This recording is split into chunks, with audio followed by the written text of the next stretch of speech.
Hoje nós estaremos expondo o versículo de número 8. Estaremos entrando em um tema bastante polêmico no nosso Brasil hoje, não é? E tentaremos compreender um pouco mais da palavra do Senhor. No entanto, vou estar lendo os versos 1 a 8, para você poder estar relembrando tudo aquilo que Paulo já falou àquela igreja e também aos nossos corações. Diz assim, 1 Coríntios 13: Eu passo a mostrar-vos ainda um caminho sobremodo excelente. Ainda que eu fale as línguas dos homens e dos anjos, se não tiver amor, serei como o bronze que soa ou como o símbolo que retine. Ainda que eu tenha o dom de profetizar e conheça todos os mistérios e toda a ciência, ainda que eu tenha tamanha fé a ponto de transportar os montes, se não tiver amor, nada serei. E ainda que eu distribua todos os meus bens entre os pobres, e ainda que eu entregue o meu próprio corpo para ser queimado, se não tiver amor, nada disso me aproveitará. O amor é paciente, é benigno. O amor não arde em ciúmes, não se ufana, não se ensoberbece, não se conduz inconvenientemente, não procura seus interesses, não se exaspera, não se ressente do mal. Não se alegra com a injustiça, mas regozija-se com a verdade. Tudo sofre, tudo crê, tudo espera, tudo suporta. O amor jamais acaba, mas havendo profecias, desaparecerão. Havendo línguas, cessarão. Havendo ciências, passará. Até aqui, que Deus nos abençoe. Oremos. Amado Deus e Pai, certamente, ó Deus, o Senhor fala ao teu povo através da tua palavra. Deus, essa palavra, que com o agir do teu Espírito é viva, é eficaz, penetra, ó Deus, no coração do homem, quebranta-os, faz, ó Deus, os mais poderosos se curvarem, se humilharem diante do Rei da Glória. Teu Espírito é poderoso, Senhor. Opera com poder e graça no meio da tua igreja. E hoje, Senhor, mais uma vez, fala aos nossos corações, Senhor. Dai-nos, ó Deus, a compreensão, o entendimento, Senhor, para o que nós vamos ouvir esta noite. É assim que te oramos, em nome de Jesus. Amém, Deus.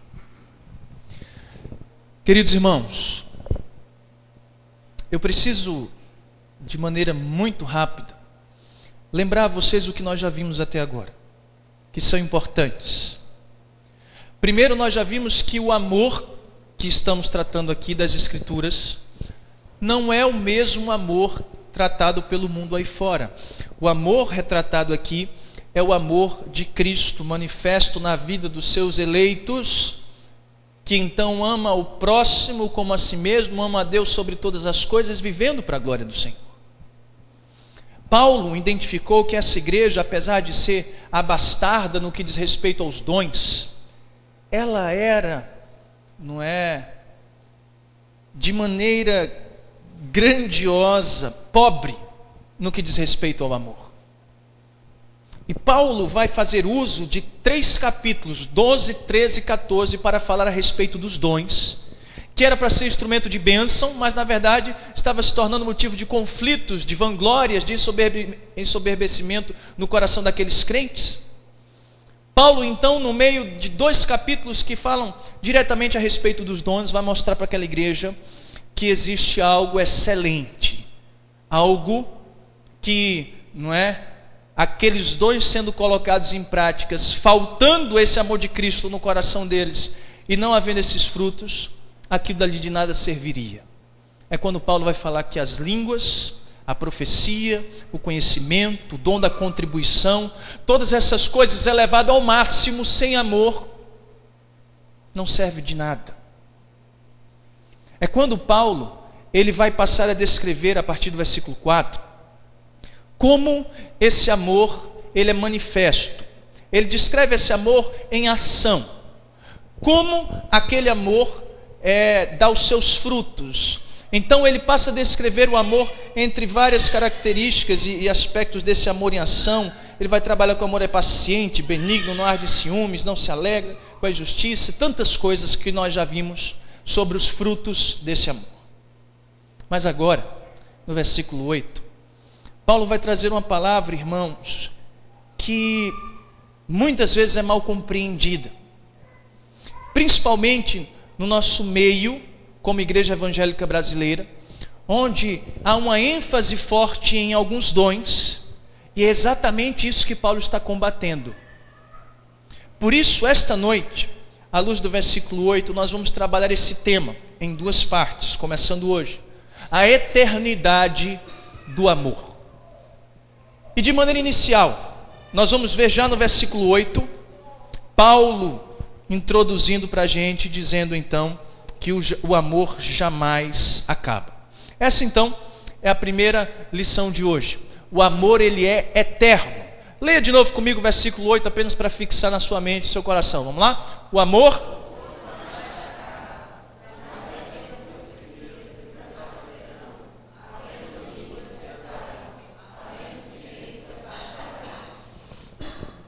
Irmãos, Paulo, ele está apresentando esse amor e dizendo, queridos irmãos, esse amor, ele jamais acaba. E é interessante porque isso é muito mal compreendido. Por exemplo, casal, não é, está tendo suas lutas no casamento e de repente terminam se separando e a culpa é que o quê? É que o amor acabou. Não é isso? Mas o amor não acaba. Como assim?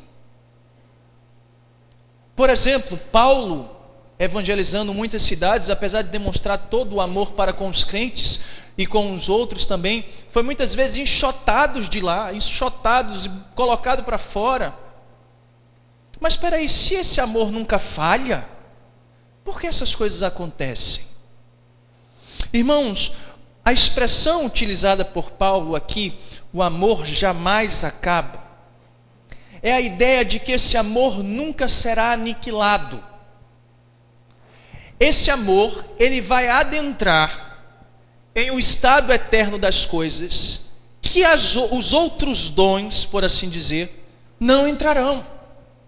O que Paulo está querendo dizer, não é que se você tem Jesus Cristo, tudo vai dar certo na tua vida e nada vai falhar, porque Ele é o teu Senhor aqui neste mundo, então você vai ser vitorioso em tudo. Não. Ele apresenta uma característica de um amor que é eterno, que vai transcender este mundo. Por isso então Paulo vai dizer, olha, este amor jamais acaba, de maneira que se morrermos hoje, nós continuaremos a desfrutar desse amor.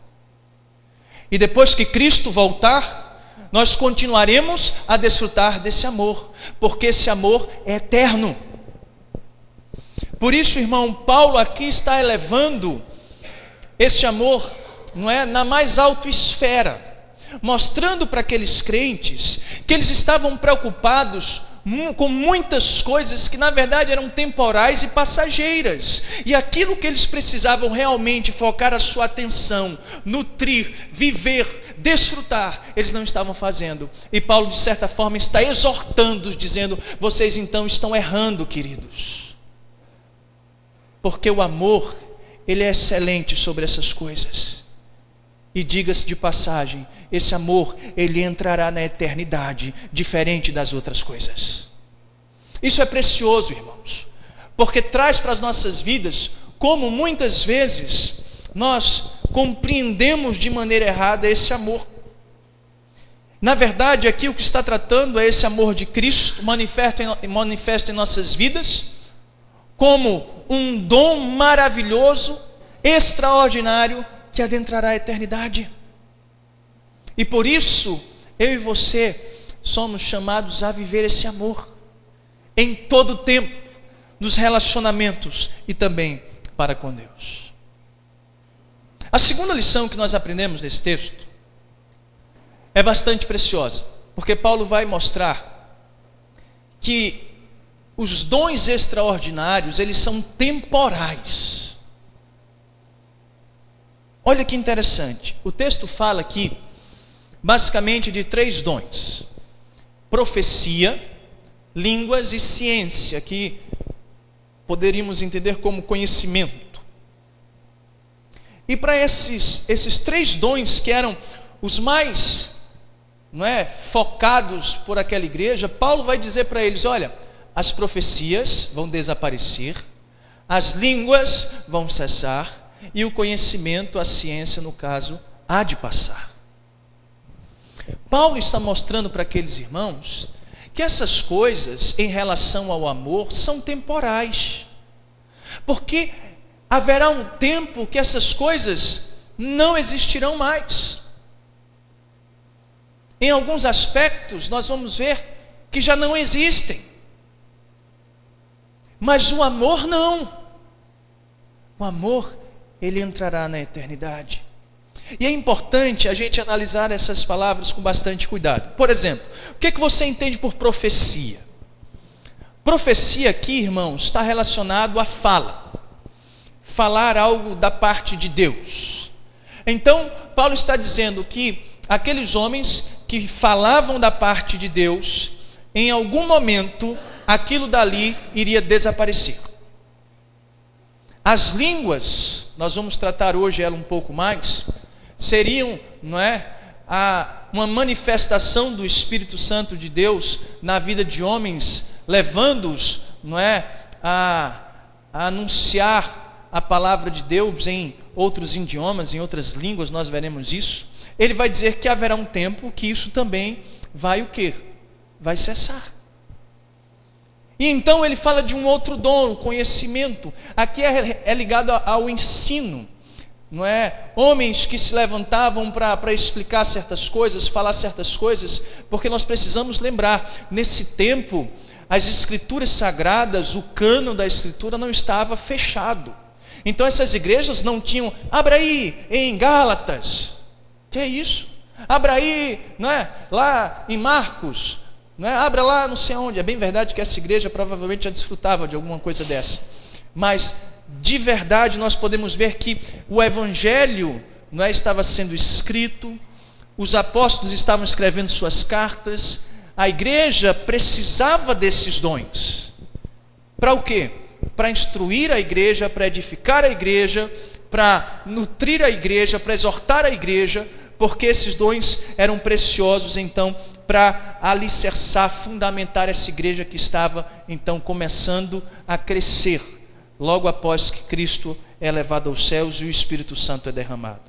Então, o que nós observamos aqui de maneira muito clara é que essas coisas em um determinado momento vão de passar. No entanto, Paulo diz o que do amor? O amor, ele nunca vai ser abolido, ele nunca vai deixar de existir.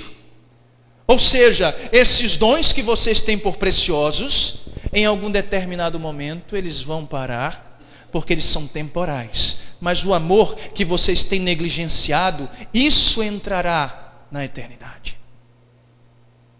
Então nós entendemos de maneira clara e vemos nas Escrituras Sagradas que isso vai acabar. A pergunta e os debates estão relacionados a quando? Quando é que isso vai acontecer? Isso já aconteceu? E eu quero aqui tratar com vocês essas 3 expressões.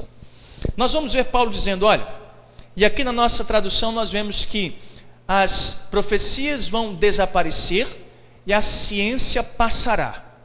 No entanto, na língua grega, essas 2 expressões são o mesmo verbo.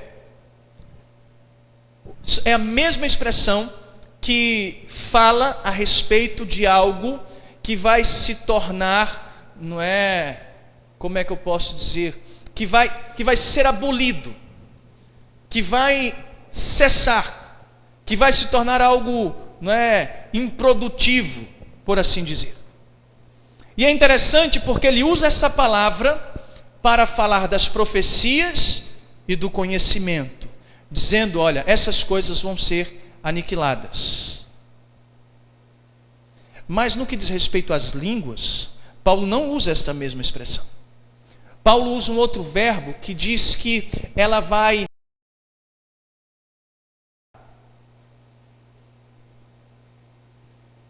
Deixa eu tentar explicar melhor. Paulo usa um verbo que traz a ideia de que aquilo vai parar por si mesma. Talvez eu seja mais claro quando nós formos estudar não somente a diferença dessas expressões, mas, por exemplo, a voz. Cadê a turma aí que fez prova recentemente, né? Está todo mundo afiado aí nas questões. Deixe-me dizer algo para vocês. Essas expressões foram escritas com vozes diferentes. E eu vou tentar dizer o que é isso. Vamos para o nosso português para ficar mais claro. Tá bom? O que é uma voz ativa? Eu bati na bola. Ou seja, a bola está sofrendo a ação de alguém. Ok? O que é uma voz passiva? A bola bateu em mim. Paulo faz uso para profecia e conhecimento de uma voz passiva, ou seja, algo vai de encontro à profecia, algo vai de encontro ao conhecimento que vai fazer com que ele seja abolido. Mas com as línguas não. Com as línguas, Paulo vai usar uma outra expressão, que é a voz média. Não é nem eu bati na bola, não é a bola bateu em mim, mas é eu me bati. É uma ação reflexiva. Ou seja, a língua, ela iria por si mesma o quê? Ser, então, cessada. Parar, não é, de ser exercida por ela mesma ao longo da história. Por que eu estou falando com isso e isso é importante? Semana que vem a gente vai trabalhar de maneira mais detalhada profecia e conhecimento, e hoje eu vou me deter nessa história de línguas, porque é muito mal compreendida por muitas pessoas, e certamente esse sermão de hoje, diferente dos outros, não é? Onde tivemos muitas coisas práticas, realmente esse traz consigo um caráter profundamente doutrinário, e à luz da palavra de Deus nós precisamos doutriná-los também, queridos. Todo sermão certamente é doutrinário, mas hoje você se deleitará um pouco mais disso. Então, o que é que você entende? Profecia, conhecimento, língua. Profecia e conhecimento, algo vai vir sobre a sua vida que vai fazer com que eles sejam aniquilados. A língua, em um determinado momento, ela por si mesmo vai parar. Mas em meio a tudo isso, nós entendemos que esses dons, eles são o quê? Temporários. Isso é muito claro. Em relação ao amor, esses dons são temporários. O amor é eterno. Sabe por que isso é importante? Porque eu fico imaginando, irmãos, como existem pessoas que anseiam por tais coisas. Anseiam por um falar de línguas, anseiam por um dom de profetizar, anseiam em ter palavras de conhecimento. Mas na verdade, irmãos, sem viver o amor de Cristo, do que é que isso adianta? É bem verdade que Paulo, ao olhar aquela igreja, via todos esses dons. E à semelhança de hoje, vemos muitas pessoas que dizem ter esses dons, e a gente vai falar sobre isso, se isso é possível ou não, mas o contexto é o mesmo, querendo se sobressair, querendo ser melhor do que os outros. Por exemplo, eu não oro em línguas, segundo as línguas dos pentecostais, não oro. Então talvez para muitos eu seja um crente fraco. Então o que estava acontecendo na igreja aos Coríntios, está acontecendo ainda hoje. Pessoas que querem ter esses dons, mas se esquecem que viver o Evangelho, viver o amor de Cristo e manifestar os frutos desse amor, entrarão essas coisas na eternidade, enquanto essas coisas que eles têm por preciosos passarão. Por isso, irmão, você quer investir em algo na sua vida? Procure ser cheio do Espírito Santo de Deus, de maneira que o amor de Cristo seja manifesto em sua vida. Não importe-se. Ah, mas você não é assim, mas você não é assim. Meu irmão, eu sou cheio do Espírito, e eu vivo esse amor em todas as áreas da minha vida, louvado seja o nome do Senhor por isso. Diferente do que muitos fazem conosco, eu não estou aqui para julgar esses irmãos e as suas experiências, mas para compreender o que as Sagradas Escrituras nos ensinam. Por isso, procure ser cheio do Espírito Santo de Deus e viver esse amor, pois esse amor é eterno, em detrimento a certas coisas que passarão ou já deixaram de existir. É quando nós adentramos agora, de maneira mais detalhada, irmãos, naquilo que nós iremos trabalhar hoje, que muitos não compreendem, o chamado dom de línguas. Porque essas coisas haverão de passar, e a gente viu que esse dom de língua, por si mesmo, em um determinado momento, ele deixaria, de existir, ele cessaria. E fica a dúvida então, e os debates, à luz de muitas experiências que nós ouvimos, crentes falando sobre coisas grandiosas, sobre as línguas, a gente fica besta e fica, meu Deus, que coisas tremendas, é verdade, são histórias que mexem com a gente, diz, rapaz, que coisa tremenda é essa? Mas irmãos, nós estaríamos cometendo um grande erro, se interpretássemos as Escrituras à luz da nossa experiência pessoal. Nós precisamos interpretar as nossas experiências à luz das Escrituras. E aí sim, nós podemos estar provando os Espíritos para saber quem é de Deus e quem não é. Então, vamos tentar trabalhar alguns aspectos. Eu queria que você ficasse com as Escrituras abertas.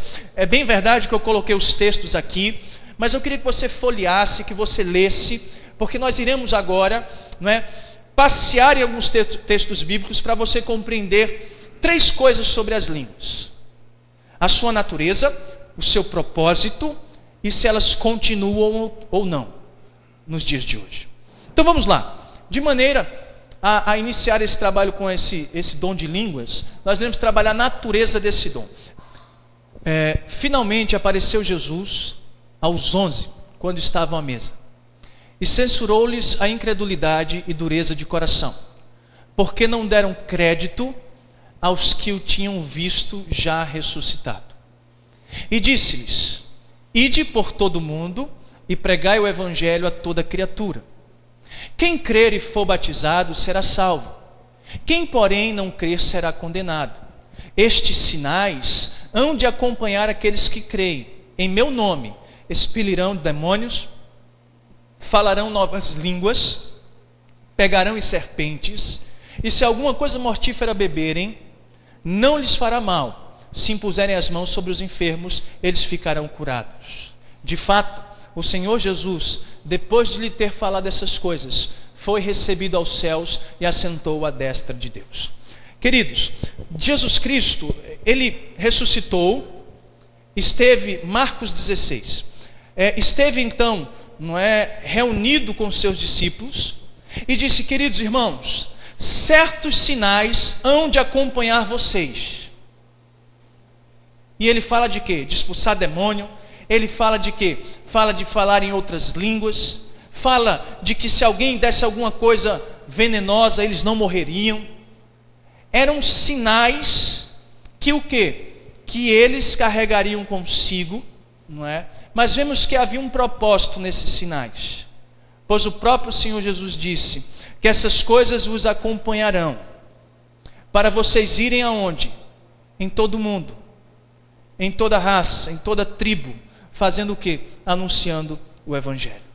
Então notem que o falar em línguas está entrelaçado à perspectiva de uma capacitação dada por Deus para pregar o Evangelho a todo mundo.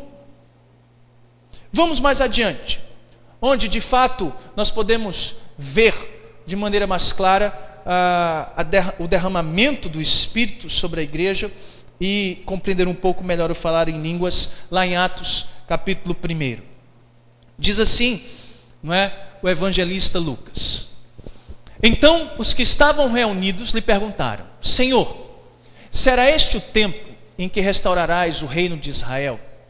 Respondeu-lhes: não vos compete conhecer os tempos ou as épocas que o Pai reservou pela sua exclusiva autoridade, mas recebereis poder ao descer sobre vós o Espírito Santo, e sereis minhas testemunhas tanto em Jerusalém, como em toda a Judéia, Samaria e os confins da terra.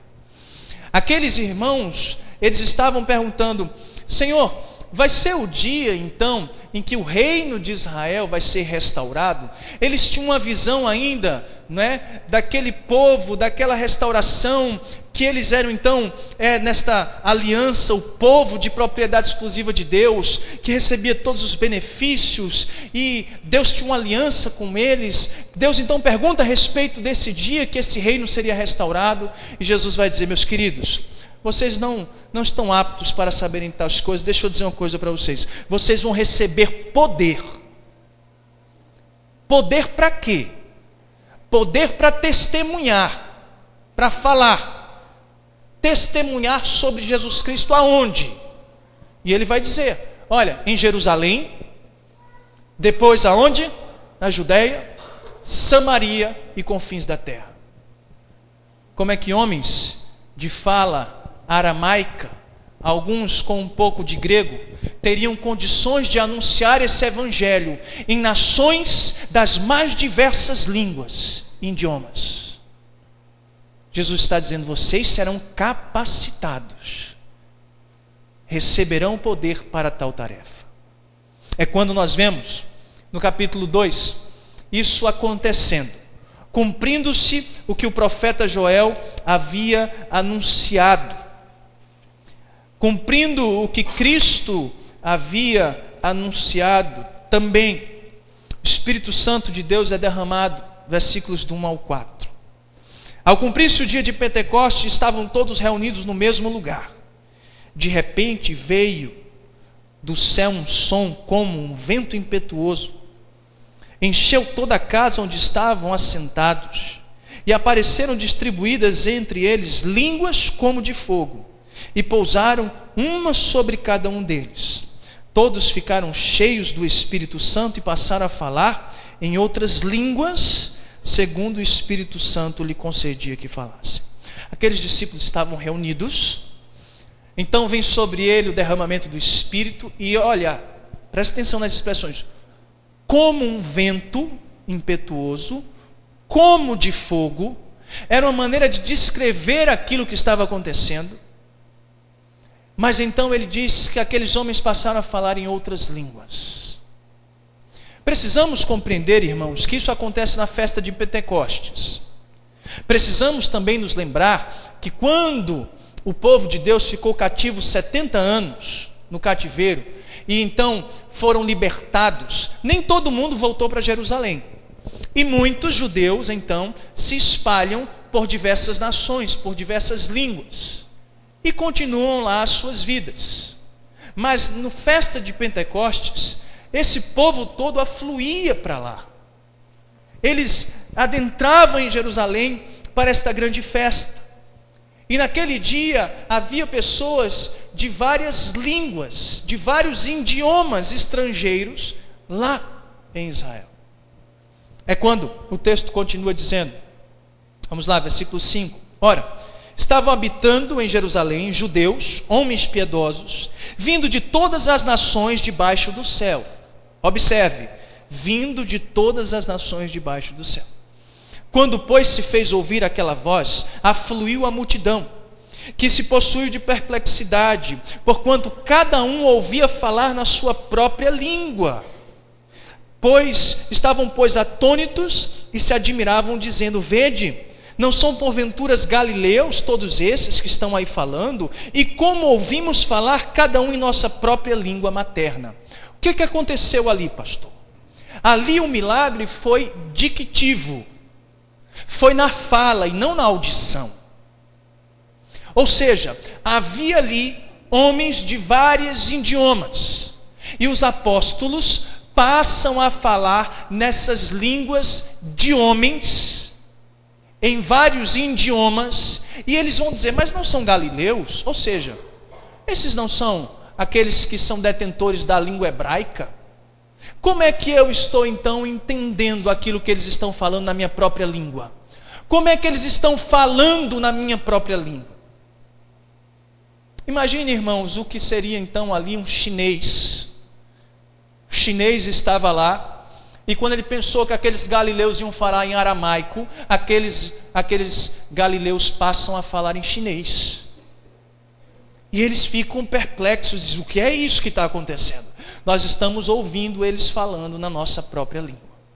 Nós estamos querendo desenvolver, irmãos, a perspectiva de que quando a palavra de Deus fala de línguas estranhas, está falando de idiomas humanos, diversos idiomas humanos, que quando aquela pessoa não entende, aquilo se tem para ela como sendo o quê? De estranheza. Eu não consigo compreender a fala de um chinês. Aquele chinês tem para mim o quê? Uma língua estranha, pois eu não o compreendo. E se você ainda tiver dúvidas quanto ao que estava acontecendo, você vai ver a partir do versículo 8, versículo 9, que diz assim. Vocês podem ler para mim, para me dar uma força? Vamos lá? Somos.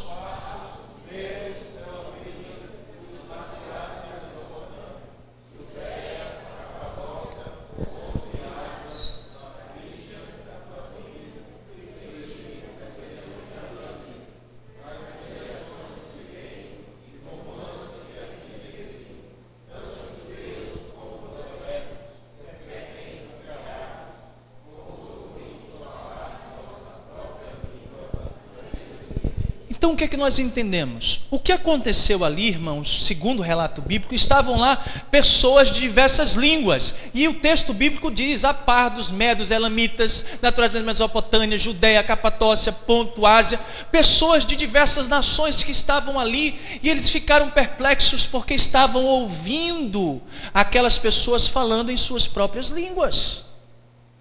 Então, irmãos, a natureza deste dom, nós compreendemos que não é uma linguagem assim, que é uma linguagem estranha, no sentido de ser, não é, um idioma, não é, que vai além do que os homens conhecem, algo angelical, quem sabe? Não é isso que acontece em Atos capítulo 2. Mas existem muitos que acreditam que o que estava acontecendo em Atos capítulo 2 é diferente do que vai acontecer em 1 Coríntios, que é o nosso texto que nós estamos estudando. E nós podemos ir mais além. Seguindo a trajetória da narrativa bíblica a respeito desse dom, quando lá em 1 Coríntios, a partir do capítulo 12, lá, versículos 27 e 30, Paulo ele vai dizer para aqueles irmãos, eu não vou ler o texto todo, depois você lê, para não nos alongarmos tanto. Paulo vai dizer nesses versículos: olha, vocês estão brigando por algo que na verdade é inferior. E o que estava acontecendo, irmãos, no meio daquele povo? Aquele povo estava fazendo uso dos dons, de alguns dons, no lugar que não deveriam ser usados, ou da forma como não deveriam. E Paulo passa então a instruí-los como aquelas coisas deveriam ser feitas. O texto conhecido que nós lemos, vamos lá, Luiz, versículo no capítulo 13, é um texto bastante conhecido para defender esse pensamento, não é, de que as pessoas falam em linguagens de anjos. Olha o que diz o texto bíblico, vamos lá? Ainda que eu fale...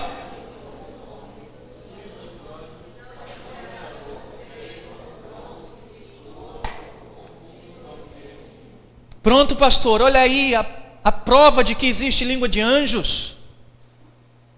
Lembrem-se, irmãos, o pastor, também o pastor Paulo, ele estava, não é, mostrando para aqueles irmãos que esses dons, elevados ao máximo, sem o amor, nada se aproveitaria. Ele faz isso, por exemplo, com as línguas, quando ele diz: digamos que eu falasse todos os idiomas dos homens, e ainda falasse uma língua dos anjos, se eu não tiver amor, nada disso servia. Imagina que eu tivesse o dom de profetizar, e olha aqui o outro exagero, e conhecesse todo o mistério e toda a ciência. Ele vai dizer o quê? Se eu não tiver amor, nada disso serve. Mas e se eu tiver o dom de contribuir e elevar isso ao máximo, dando todos os meus bens e dando a minha própria vida para a morte? O que é que Paulo vai dizer? Se você não tiver amor, nada disso vai se aproveitar. Então, aqui Paulo não está dizendo que existe uma língua dos anjos. Ele está então mostrando para aqueles irmãos: peguem esse dom que vocês têm, elevem ao máximo, a extremos, exageros, e vocês verão que sem amor isso não existe. Então Paulo não está defendendo aqui língua de anjos. Paulo aqui está falando sobre o amor acima dessas coisas. Mas pastor, existe o problema. É quando no capítulo 14, Paulo vai falar de uma outra língua. E que essa outra língua era falada na igreja, pastor. E ele inclusive vai instruir como essa língua deveria ser falada e não falada, usada. Pastor, parece-me que essa língua era diferente daquela de Atos. Vamos ver? Olha o que diz o texto bíblico, leiamos. Segui o amor e procurai com zelo os dons espirituais, mas principalmente que profetizeis, pois quem fala em outra língua não fala a homens, senão a Deus, visto que ninguém o entende, e em espírito fala mistérios, mas o que profetiza, edificando, exortando. Olha aí, pastor, quem fala essas línguas fala mistério. Não é algo, pastor, compreensível, não é idioma dos homens, pastor, de jeito nenhum. Irmãos, vamos entender o texto bíblico. Paulo está falando do dom de profecia após falar do amor. Se vocês estão procurando com zelo algum dom, que vocês profetizem. Sabe por quê? Porque quem está profetizando está edificando a igreja. Mas quem está falando em um outro idioma, fala mistérios para os homens. Porque não fala homens? Porque os homens não os entendem. Eles falam como que para Deus. Porque independente da fala deles, do idioma deles, Deus está entendendo. Porém a igreja não está sendo edificada. Então, queridos irmãos, não temos como entender esta palavra no sentido de que falar em mistérios seria algo inteligível. É inteligível aos homens que não falam tais línguas. Então, pessoas que falavam em outros idiomas, elas falam como que para Deus e não para os homens, porque está falando mistério para os homens, porque os homens não compreendem. Por isso que Paulo vai dizer, a profecia é muito melhor, porque a profecia a pessoa fala e a igreja entende. E outra coisa, a língua precisa de duas coisas para fazer o serviço da profecia. Ou seja, você tem que falar em línguas e precisa ter um intérprete para alcançar o que a profecia alcança por si mesmo, a edificação da igreja. Então, irmãos, não temos como compreender, à luz desses textos bíblicos, que as línguas faladas aqui nas Escrituras são línguas, não é, inteligíveis, no sentido de serem línguas angelicais e estranhas. Elas são idiomas humanos, que se tornam inteligíveis e mistérios sobre aqueles que escutam e não compreendem. Então, quando nós falamos da natureza desse dom, nós vamos entender isto. Esse dom trata-se do fato de você ser capacitado por Deus para falar em idiomas humanos, para anunciar o Evangelho e o reino de Cristo. Mas vamos mais adiante, que talvez você ainda esteja assim, não é? Pastor, ainda não estou convencido. Queridos, quem sou eu para convencer alguém de alguma coisa? O Espírito Santo de Deus há de falar aos nossos corações, e falar certamente aquilo que Ele tem para nos ensinar. Porque nós vemos não somente a natureza, mas havia um propósito. Você já se perguntou, pastor, qual era o propósito das línguas? Qual era o propósito de falar em outros idiomas?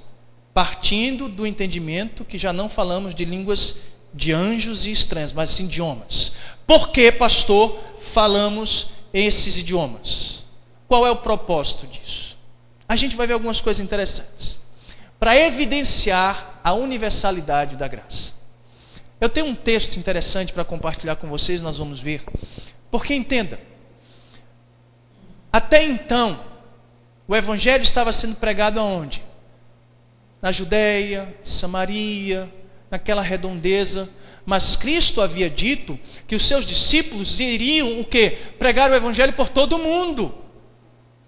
Então, eles foram capacitados para anunciar o evangelho em outras nações, em outros idiomas, para o quê? Anunciar que Cristo morreu não somente por judeus, mas também por gregos, por gentios, por medos, por pardos, elamitas e tantos outros. Até brasileiro. Jesus morreu também. Então, havia este propósito, evidenciar que Jesus Cristo não era somente Senhor dos judeus, mas era Senhor de todo aquele que crê no seu santo nome. E não importa, meu irmão, se você é judeu, grego ou o que você é, as línguas proporcionavam que você tivesse contato com esse evangelho através da vida daqueles que eram apresentados a ele. Deixe-me compartilhar algo com vocês. Meu irmão, vocês sabem, está na Romênia. E hoje ele teve a oportunidade de estar pregando seu segundo sermão. Segundo sermão em romeno. E ele já está lá há um pouquinho mais de um ano. É difícil, irmão, você aprender uma língua. Não é fácil. Agora imagine o pescador. Hein? Imagine aqueles homens incultos em muitos aspectos, com exceção de Paulo e algum outro lá, mas não eram homens que eram eruditos. Imagine a dificuldade desses homens e dos discípulos, outros crentes, de adentrarem uma nação estrangeira e falar do evangelho para aquele povo. Não, peraí que eu vou aprender a sua língua e daqui a 3 anos, quando eu estiver conseguindo falar alguma coisa, eu venho aqui e falo para você.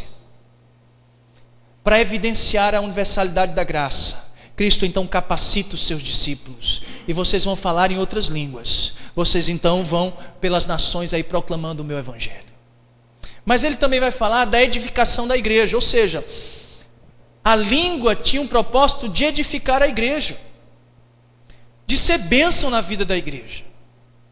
Certo irmão muito querido nosso me contou uma história de que foi em uma determinada igreja pregar.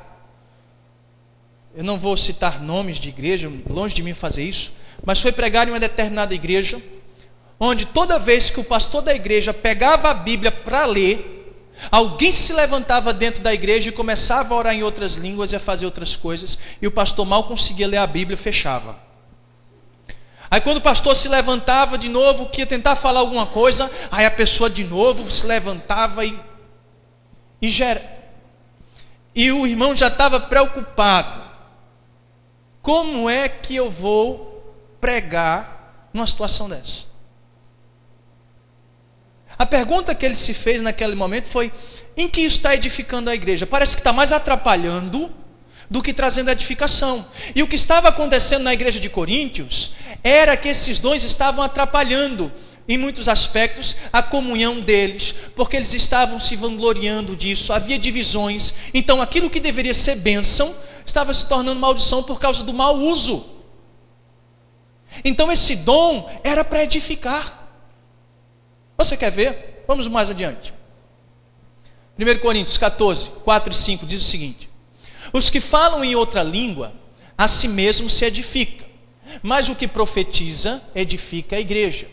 Eu quisera que todos falassem em outras línguas, muito mais, porém, que profetizeis. Pois quem profetiza é superior ao que fala em outras línguas, salvo se as interpretar, para que a igreja receba a edificação. Ou seja, aquela pessoa que está falando aquilo, ela está sendo edificada, mas e os outros? Paulo então está dizendo: olha, se tem alguém na frente de vocês aí, falando algum idioma, você então levante alguém para interpretar, porque isso não está edificando a igreja. Então, irmãos, pessoas fazem, além de uma interpretação errônea desse dom, ainda faz um uso que não edifica a igreja. Eu não estou aqui, irmãos, para julgar a experiência dos nossos irmãos, mas eu fico imaginando, se essas pessoas creem em tais dons, então que usem para a edificação da igreja. Mas não é isso que vemos hoje em nossa nação, não é isso que vemos hoje em nosso país. Mas havia também uma outra característica. Outro propósito é que as línguas eram um sinal de juízo de Deus sobre os judeus. Olha o que é que Paulo vai dizer mais adiante. Versículos 21 e 22, vamos ler? Na lei está escrito: falarei a este povo por homens de outras línguas e por lábios de outros povos, e nem assim me ouvirão, diz o Senhor. No mesmo texto, Paulo vai dizer qual é o propósito daquilo. E ele aqui, queridos, faz uso do que o profeta Isaías havia anunciado. Certa vez na história de Israel, o povo de Israel foi cercado pelos caldeus. E eles estavam dentro dos muros. E imagina o que era eles dentro dos muros, ouvindo uma multidão lá fora, tramando contra eles a sua morte, a sua invasão, falando em uma língua que eles não entendiam. Como isso trouxe temor para o povo de Israel. E o profeta Isaías vai dizer: isso é o sinal de juízo sobre a vida de vocês. O texto, Paulo vai dizer: irmãos, Deus já havia dito que Ele vai levantar outras pessoas que vão falar outras línguas, para mostrar que a salvação não só é do judeu. E isso é sinal de juízo, porque eles se sentiam esse povo exclusivo, esse povo. E Deus vai dizer: olha, o evangelho vai além de vocês. O meu povo vai além de vocês. Então vou levantar outros homens, outros povos estrangeiros que vão anunciar. E aqui, irmãos, vem para mim no texto que para mim é muito precioso, quando Paulo vai dizer o seguinte: de sorte que as línguas constituem um sinal não para os crentes, mas para os incrédulos. Mas a profecia não é para os incrédulos, e sim para os crentes. As línguas é um sinal para quem, querido? É para crente? É para crente? É para quê? É para incrédulo. Deus dota-os com a capacidade, os crentes, para que os incrédulos então recebam isso. E os judeus então servem como um sinal para eles, dizendo: judeus, Cristo morreu por muito mais do que vocês pensam, vai muito além de vocês. Irmãos, o que é que nós vemos hoje? Crentes usando esse dom, sem compreender a sua natureza, de maneira muitas vezes que não traz edificação para a igreja. E nós observamos que o propósito desse dom não era tais coisas. Não era. Porque esse dom é um sinal não para crente, mas é um sinal para quê? Para incrédulo. Mas hoje em dia no Brasil, se você não tem esse dom como crente, você é o quê? Você é um crente fraco. Olha como as coisas estão invertidas. Isso não é um sinal para crente, irmão. Isso é um sinal para incrédulo. De maneira, querido irmão, que aquelas pessoas estavam trazendo esse dom para dentro da igreja, quando na verdade esse dom devia ser usado fora dos muros. Aí está o problema dos coríntios. Trouxeram aquele dom que era usado para proclamar o evangelho lá fora, para dentro da igreja, e aí o problema estava fundado, o problema estava grande. No entanto, Paulo vai dizer: se vocês têm esse dom, louvado seja Deus por ele, então vamos fazer uso desse dom de maneira direita. Então, se um se levantar para falar, fale, o outro interprete e você pare. Depois levante-se o outro, fale, interprete e pare. Depois se levante outro, no máximo 3, e um de cada vez. Mas a natureza do dom, idioma dos homens, propósito dos dons, edificação da igreja, anunciar o evangelho para todo mundo, capacitando-os para tal tarefa, e um sinal de juízo de Deus sobre os judeus. Mas aqui então vem o terceiro e último ponto, e aqui a gente vai encerrar. Quando dentro dos dons de línguas a gente vai se perguntar, essa é uma expressão que é utilizada hoje, a contemporaneidade dos dons. Os dons continuam ou não continuam? Aqui, irmãos, eu estou falando sobre línguas, tá bom? Vamos ver algumas das coisas interessantes. Sob o ponto de vista textual,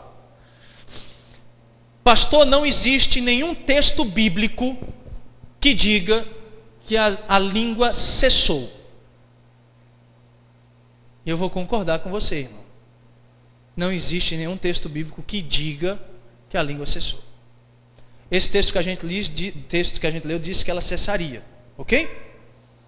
Então os continuistas vão dizer, a língua continua. Tudo bem? Vamos entender algo. Como é que você vai apresentar para o testemunho de Jeová um texto bíblico que diz que Jesus é 100% Deus e 100% homem? Tem algum texto? Tem algum texto, igreja? Não. Mas isso quer dizer que não existe? As Escrituras não nos ensinam que Cristo é 100% Deus e 100% homem? Agora me dê um texto. Trindade, Pai, Filho e Espírito Santo. Apresente-me um texto bíblico que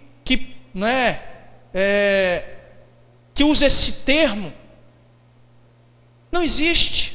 Mas o texto bíblico nos mostra que o quê? Que existe um Deus Pai, um Deus Filho, um Deus Espírito Santo. Então, o fato de não aparecer de maneira clara ali é um argumento que, do meu ponto de vista, é fraco em alguns aspectos. Mas existem pessoas que vão dizer, pastor, não tem lá. Tudo bem. Lembre-se do texto dos testemunhos de Jeová e depois apresente para ele. Mas também do ponto de vista teológico, pastor, isso continua ou não continua? Irmão, quando os cessacionistas se levantam e digam, olha, nós somos cessacionistas, ou seja, cremos que os dons cessaram, eles não estão querendo dizer, que todos os dons cessaram, não. Nós queremos dizer, irmãos, que alguns dons já não existem mais, mas existem outros dons salvíficos que são para toda uma vida, até a volta de Cristo. A respeito do amor, que é o quê? É para a eternidade. Mas existem outros que são temporais. Pastor, o senhor acredita que Deus hoje pode curar? Claro. Claro. Mas parece-me, irmãos, que alguns dons pertenceram à era apostólica e não mais hoje. Por exemplo, o dom dos apóstolos. O apostolado. Muitos hoje se dizem apóstolos, não é verdade? Você quer saber uma das características, uma das cláusulas, digamos assim, para você ser um apóstolo? Você ter sido uma testemunha visível da ressurreição de Cristo. Eu quero que me diga hoje quem foi o apóstolo que tem aí na televisão, que foi testemunha visível da ressurreição de Cristo. Apóstolo, então, irmãos, é algo que aconteceu no passado. Quando forem sortear matatias, os apóstolos, quem é que vai dar continuidade a isso? Alguém se levantou e disse, espera aí, não pode ser qualquer um não. Tem que ser alguém que o quê? Que testemunhou de maneira visível a ressurreição de Cristo. Então, para quem Cristo não... Ah, mas e Paulo? Paulo, meu querido, Paulo testemunhou sim. Cristo se deu a revelar e a conhecer a Paulo. E foi comissionado o Paulo como apóstolo pelo próprio Cristo. Então nós entendemos que algumas coisas já não cabem mais para hoje. Não, já não cabe. E aqui entra o último ponto, sobre o ponto de vista histórico. Pastor, as línguas tiveram essa continuidade nas Escrituras? E aqui vem algo muito interessante, irmãos. Vocês sabem quais são os textos que falam sobre essas línguas? É Atos e Coríntios. Coríntios, a primeira carta. É interessante, por exemplo, você ver que essa carta foi a quarta carta escrita por Paulo que está no cânon. Ele escreveu mais 9. E das 9 que ele escreveu depois dessa, foram para 6 igrejas.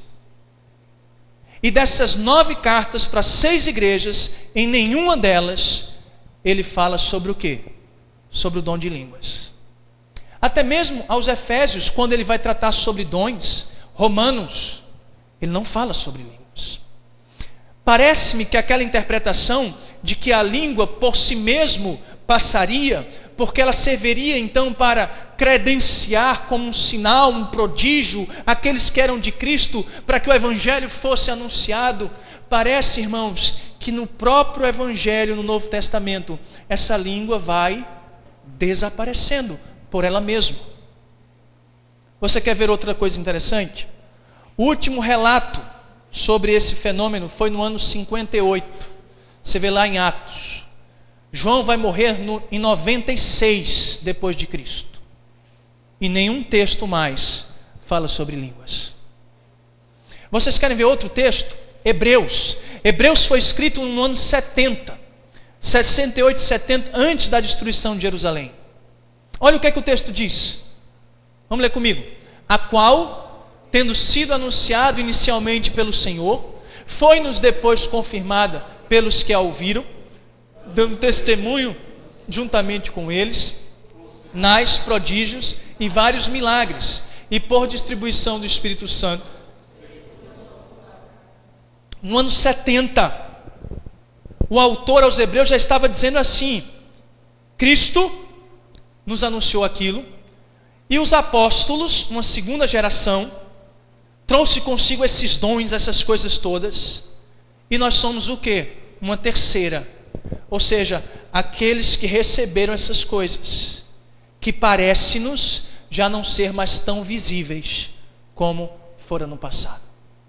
Então, irmãos, no próprio Novo Testamento, a gente vai ver que esse tema de línguas vai, de certa maneira, desaparecendo dos escritos. Porque parece-me que o propósito delas vai se cumprindo ao longo da história neotestamentária, de maneira que não era uma grande ênfase dos apóstolos, ao ponto de Paulo colocar esse dom como sendo um dos últimos.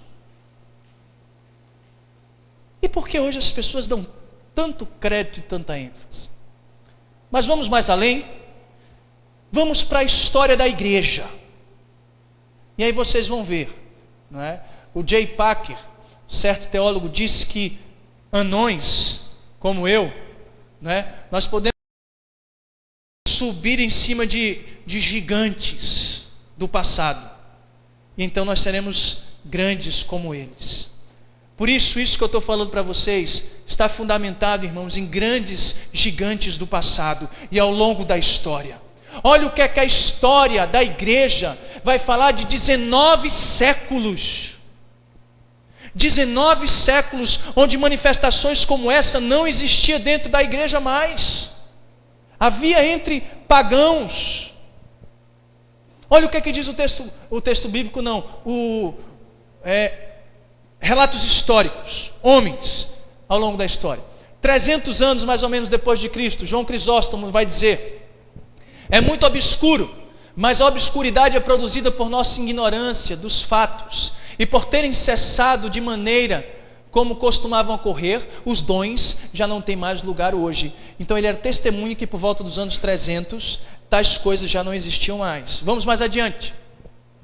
Agostinho, já um pouco mais depois: no início o Espírito Santo desceu sobre os que acreditavam, e eles falaram em línguas que não haviam aprendido conforme o Espírito lhes concedia que falassem. Isso foi um sinal, e então cessou. Vamos mais adiante a história, vamos dar um salto para a reforma. Vamos lá? Lutero. Esta manifestação visível do Espírito Santo foi necessário para o estabelecimento da igreja primitiva, bem como foram os milagres que acompanharam o dom do Espírito Santo. Uma vez que a igreja havia sido estabelecida e devidamente anunciada por esses milagres, a aparência visível do Espírito Santo cessou. Vamos subir sobre outros gigantes. Calvino: o dom de cura, assim como outros milagres que foi da vontade do Senhor operar por algum tempo, desapareceu, a fim de fazer a pregação do Evangelho maravilhosa para sempre. Vamos mais adiante. Edwards: os dons extraordinários foram dados para o fundamento e estabelecimento da igreja no mundo, mas desde que o cânon das escrituras foi concluído e a igreja cristã plenamente fundada e estabelecida, esses dons extraordinários cessaram. Vamos mais adiante. Charles Spurgeon: os antigos dons miraculosos se foram. Vamos mais adiante. Benjamin Warfield, teólogo mais recente: esses dons eram nitidamente a autenticação dos apóstolos. Eles eram parte das credenciais dos apóstolos, como os agentes de autoridade de Deus na fundação da igreja. Sua função, portanto, era limitada a eles, distintamente da igreja apostólica, e necessariamente morreu, com eles. E ele continua: não devemos esperar que as obras miraculosas, que são um sinal do poder revelador de Deus, continuem, e de fato não continuam após a revelação de seus objetivos já foram alcançados. Esses homens estão entendendo o seguinte: tais dons, tal como o dom de línguas, pertenceu àquela era. Pastor, Deus tem poder para levar o Senhor lá para uma tribo no meio dos africanos e o Senhor passar a falar na língua deles e pregar o Evangelho? Irmão, Deus tem poder para isso, sim. Não é isso que está sendo questionado. O que está sendo questionado é o que a Bíblia descreve como o dom de línguas, como pertenceu àquela era e o que nós estamos vendo hoje. Apenas em 1900, irmãos, em um culto na rua Azusa, da igreja metodista, formada por africanos, as pessoas tiveram um culto lá e começaram então a falar dessas coisas. Foi então somente que no século XIX, esse pentecostalismo, por assim chamado, entrou à igreja. E até hoje permanece. Mas tivemos 19 séculos, onde as manifestações relacionadas a isso não faziam parte do seio da igreja. Eram manifestações fora da igreja do Senhor. Irmãos, deixe-me dizer algo para vocês. As Escrituras nos falam de 3 grandes períodos de milagres e de coisas extraordinárias. De Moisés a Josué, cerca de 65, 70 anos. Elias e Eliseu, mais 60, 70 anos. Jesus Cristo e os apóstolos. Isso nos daria um período de 300 anos ao longo de toda a história, onde houve um tempo específico de realização de grandes milagres, de grandes coisas. Isso não é algo ordinário, irmãos. Mas em momentos na história, Deus operou e nos apóstolos cumpriu o seu propósito no que diz respeito às línguas. Tanto é que o Evangelho chegou a nós. Chegou a cada um de nós. Eu queria concluir, irmãos, esta mensagem. Eu sei que vocês vieram de 2 mensagens bastante práticas sobre os frutos do amor. E talvez hoje você sentiu um conteúdo um pouco mais denso. Mas isso é importante, irmãos. Hoje, na nossa realidade como cristã evangélica brasileira, muitas vezes os crentes por aí afora olham para nós presbiterianos e dizem: aquilo é uma igreja fria, aquilo é um pastor frio. Uma irmã certamente comentou comigo, chamou uma pessoa para vir aqui nos visitar na igreja, e a irmã disse assim: mas como é lá na tua igreja? Tem profecia, tem marcha, tem não sei o que, tem não sei o que. Aí a irmã disse: irmã, lá tem a exposição da palavra. Ah, não presta não. Eu não gosto não dessas coisas não, eu gosto do movimento. Aí a nossa irmã perguntou para ela: mas e qual é a igreja que você frequenta? Não, no momento não estou em nenhuma não. Queridos, nós precisamos compreender hoje, e esse é o meu maior anseio à luz dessa exposição. Chegou o tempo de nós nos posicionarmos. Porque essas pessoas não querem ser julgadas pelas suas experiências e nós os respeitamos. Mas muitas vezes somos desrespeitados. E somos colocados como crentes de 2ª categoria, tal como os coríntios faziam com aqueles seus filhos. Querido, o que Paulo está querendo ensinar para cada um de nós essa noite, e o que eu peço é que o Espírito de Deus fale isso ao teu coração, é que você pode, irmão, falar o idioma que você falar. Você pode, viver esse dom à luz da concepção errônea dos neopentecostais. Você pode vivê-lo. Mas o que Paulo está querendo dizer é o seguinte: queridos, esse dom sem amor, vai ser como um símbolo que retine, vai ser zoada para os ouvidos dos crentes e para o ouvido de Deus. Porque sem amor, sem a manifestação do amor de Cristo em nossas vidas, sem a evidência dos frutos do amor de Cristo em nossas vidas, você pode se levantar, querido, orar no que você quiser ou como quiser, mas se você sai por aquela porta e não vive o Evangelho de Cristo, nada disso serve para a tua vida. Por isso que a nossa igreja presbiteriana aqui em Mandacaru, cada um de nós, venhamos ser conhecidos pelas evidências do amor de Cristo em nossas vidas, sendo cheios do Espírito Santo de Deus, transbordantes desse Espírito, vivendo o amor, amando ao próximo como a nós mesmos e a Deus sobre todas as coisas.